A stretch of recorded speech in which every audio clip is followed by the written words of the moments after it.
Boa tarde, meus amigos. Hoje é dia 9 de maio de 2020. Nesse momento, o Luiz Júnior está começando os trabalhos do dia lá no cantinho, junto com a turminha que foi até lá. E nós aqui estamos vibrando para que tudo transcorra da melhor maneira possível. Eu sei que você também, da sua casa, também está vibrando para que isso aconteça. Bem, daqui nós iremos dar início a mais um vídeo da série Conversando com Miguel, né?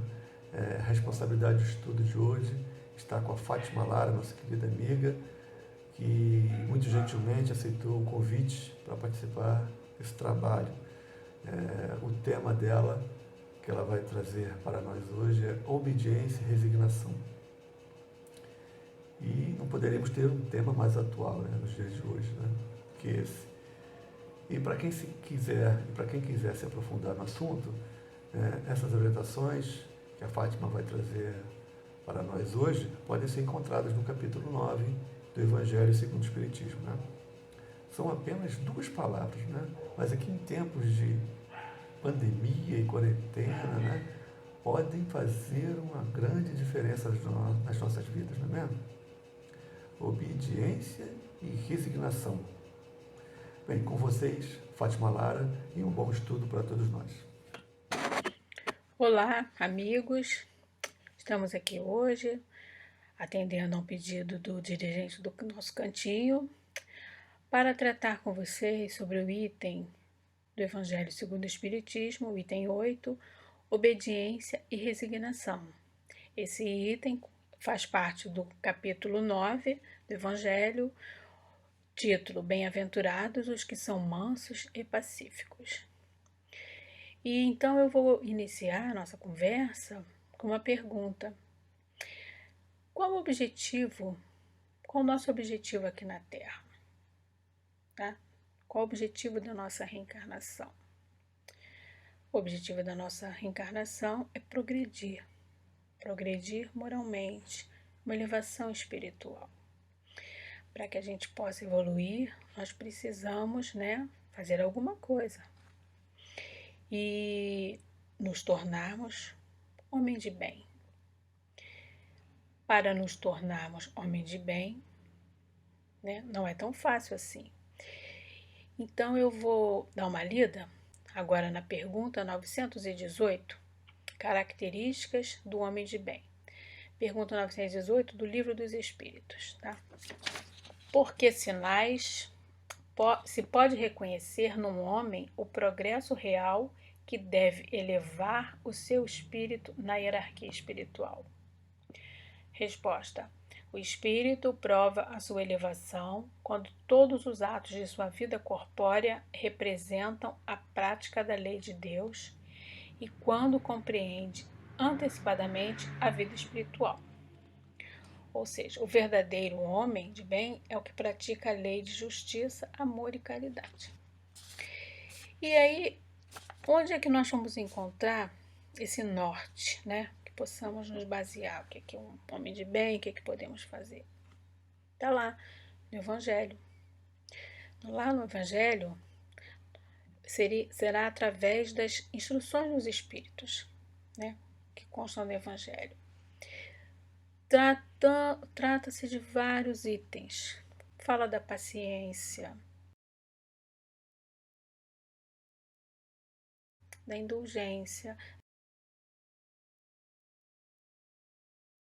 reconciliação com adversários, perdão das ofensas, afabilidade e doçura, dentre tantos outros.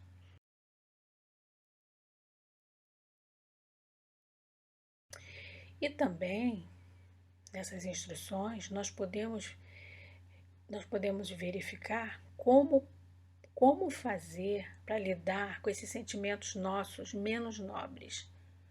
Cólera, ódio, vingança, egoísmo, para tentar erradicar do nosso ser. Um dia nós conseguiremos, mas a gente precisa estar tentando e fazendo, procurando seguir o que está ali naquelas instruções. Então, Como fazer? Obedecer à lei de amor. É fácil? Não é fácil, não. É difícil, mas a gente tem que tentar. A doutrina de Jesus, ela ensina em todos os pontos a obediência e a resignação. Elas são duas virtudes companheiras da doçura e muito ativas, tá? Obediência e resignação. Não podemos confundir com a negação de sentimento e vontade, né? Porque a gente está sendo obediente, obedecer, que a gente está sendo, temos menos valia, né? Nós temos vontade, sim, só que a gente tem que fazer aquela obediência com consciência. Então, por exemplo, na palavra obediência, o que significa? Ação de quem obedece, de quem é submisso. Tá? Ser submisso é uma coisa ruim? Não, gente, nada de ruim. Tá? É uma obediência às leis de Deus. Obedecer a Deus é maravilhoso. Por quê? Porque nós sabemos que o nosso Pai quer o melhor para nós, sempre. E aqui, onde estamos na Terra, nós temos a acatar, né, as determinações dos que se colocam no nosso caminho. Nossos pais, nossos professores, nossos chefes. Essa obediência, ela não significa fraqueza ou falta de personalidade, mas sim coragem, desprendimento e compreensão do que é a vida. Tudo na vida nós precisamos ter uma obediência, né? Por exemplo, vejamos, se a gente tem um veículo, né, que precisa chegar a determinado lugar, um destino final. Para que possamos ter uma viagem tranquila e em segurança, nós precisamos de que sejam obedecidas as leis de trânsito, né, para poder chegar ao destino final. Então, esse condutor, ele vai ter que obedecer ao semáforo, né, obedecer aos limites de velocidade, né, obedecer às faixas de pedestre. Então, há toda uma regra a ser seguida, né? E, por exemplo, se eu tiver um carro novo, se esse veículo for um carro novo, mais bonito do que o outro, mais novo, mais potente, eu posso achar que eu não vou ter que seguir as regras de trânsito? Vai sim, nós temos que seguir. As regras têm que ser cumpridas indistintamente, né? Seja o carro novo ou o carro velho. Para chegar ao final, a um destino final em segurança, nós temos que cumprir todas aquelas regras. E assim é com as regras da vida, gente, né? Como se fôssemos um veículo. Nós temos que seguir adiante sempre, obedecendo às leis, né? E sem indistintamente. Não é porque eu sou melhor, eu sou um chefe, eu tenho uma posição melhor, que eu vou achar que eu posso seguir essa regra diferente. Não. E nós precisamos aprender a cumprir essas regras, gente, sem rebeldia, né? Porque é muito chato a pessoa que está sempre reclamando, está sempre rebelde com tudo, achando que não tem que obedecer e tal. Acho que a gente não pode ser assim, isso é uma imaturidade. Existe no livro dos Espíritos também, na pergunta 117, uma coisa bem interessante, que eu também vou ler aqui. Dependem dos espíritos apressarem o seu progresso rumo à perfeição? Se está perguntando se depende dos espíritos, né, apressarem o seu progresso. Sim, certamente. Eles alcançam mais ou menos rápido conforme seus desejos e submissão à vontade de Deus. Uma criança dócil não se instrui mais depressa do que uma criança rebelde? Certamente. Lógico, a criança dócil é muito mais fácil de você chegar, de você explicar, porque ela está aceitando aquilo de uma maneira natural e ela está entendendo que se você está dizendo, né, ela está confiando em você, né, ela sabe que você quer o melhor para ela, né. É como os pais, né, os pais sempre querem os melhores para o filho. Se de repente nós já pela nossa experiência sabemos que uma criança não pode descer, uma criança pequena descer uma escada sozinha, porque ela pode se machucar, então nos cabe a dizer não, a dar a mão, né? E a criança, orientar que a criança obedeça a não descer sozinha. Porque nós já sabemos aquele perigo que vai acontecer com ela. Então, meus amigos, ser obediente é aceitar a vontade de Deus, né? Mas não é uma anulação da razão, é uma ampliação da nossa consciência, né? Que permite uma visão clara da situação. Nossas escolhas conscientes e comprometidas com consequências. Por exemplo, você sabe que se vai fazer um mal a alguém, se você vai caluniar uma pessoa, você vai trazer um mal para essa pessoa, né? Isso é bom? Não. Nós temos as leis, estão gravadas na nossa consciência, as leis divinas. Toda vez que a gente se afasta das leis divinas, a gente sofre. Então, se você vai caluniar uma pessoa, né?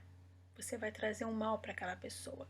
Você vai roubar, não digo nem roubar questão do material, roubar até um sonho daquela pessoa. A pessoa tem um sonho, mas você chega ali com uma calúnia, você está roubando aquele sonho da pessoa. Então você vai responder por esse comprometimento perante as leis divinas, não tenha dúvida. Então aí vai vir o sofrimento, né? E é isso aí, toda vez que você se afasta das leis divinas, você sofre. Então nós temos que ter essa obediência, mas uma obediência consciente, tá? E ali no Evangelho são duas frases muito, muito, muito bacanas. Obediência é o consentimento da razão. Você entender que aquilo ali está certo, né? É a razão. Cônscio dos deveres, né, que nos competem como filhos de Deus, tá? É uma obediência, não é cega. Você está vendo que aquilo é o melhor para você, tá? E você não pode simplesmente obedecer por obedecer, para você falar assim, a culpa é do fulano, eu só obedeci porque ele mandou, mas você não fez um juízo de valor, saiu obedecendo e depois você vai responder por aquele ato. Não, a obediência é isso, é o consentimento da razão. Você avalia aquilo ali é para o bem? Sim, aí você obedece. São as leis, as relações de trabalho, né? Pais e mães, pais e filhos, professores e alunos. Tem que ter um respeito e aquela obediência, tá? Porque nós sabemos que essas pessoas estão querendo sempre o nosso melhor. E o que dirá com relação às leis de Deus, né? A gente não pode responsabilizar os nossos atos, né? Fulano falou que era para eu caluniar. Aí eu caluniei. Não, não é assim. Obedeci e pronto. Assim é você se eximir da responsabilidade da sua decisão. Nós temos o livre-arbítrio. A obediência, ela deve ser sempre uma virtude ativa, por isso. Não é simplesmente passiva. Obedeci e pronto, tá? É o consentimento da razão. Obedecer ao bom senso e razão. Dar o melhor de nós nas relações, tá? Em todas as relações. E com relação à resignação? A resignação. O que é a resignação? Vamos ver. Resignação é submissão à vontade de alguém, aceitar pacificamente dores ou sofrimentos da vida. Enquanto a obediência é o consentimento da razão, a resignação é o consentimento do coração. A criatura humildemente, amorosamente compreende e aceita a situação que a vida propôs para ela, sem raiva, sem revolta, né? E uma coisa é uma aceitação passiva, né? Sem revolta, sem raiva, mas não é cruzar os braços. Você, diante de uma situação difícil, você não vai simplesmente sentar e chorar, cruzar os braços, né? Temos que reagir. Do mesmo modo que Obediência, a resignação também é uma virtude ativa, né?